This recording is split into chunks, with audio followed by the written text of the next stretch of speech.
আমার কথাটা এই অংশটুকু যুবক যুবতীরা খুব ভালো করে শুনেন।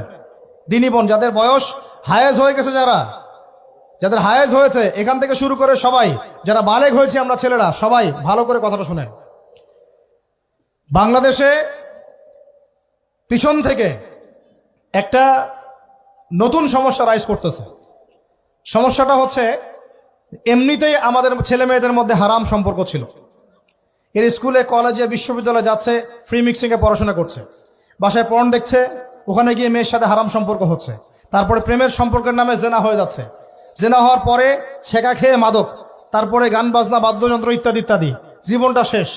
এদিকে ওই ব্যভিচারী মেয়েরা কারো কারো ঘরে যাচ্ছে, দাঁড়ান আমাকে বলতে দেন, ব্যভিচারী মেয়েরা কারো কারো ঘরে যাচ্ছে, ওদেরকে নিয়ে আপনারা আবার সংসার করতেছি। এই হচ্ছে না সিচুয়েশন।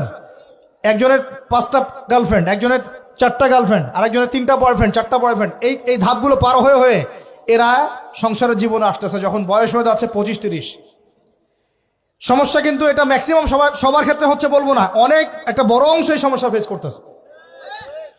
এর মধ্যে এই ফ্রি মিক্সিং এর মধ্যে শুরু হয়েছে নতুন একটা জিনিস, যে ভালোবাসার আবার লিঙ্গ কি, ভালোবাসার আবার এখানেই শুরু হয়েছে ছেলে ছেলে জেনা করা এবং মেয়ে মেয়ে জেনা করা।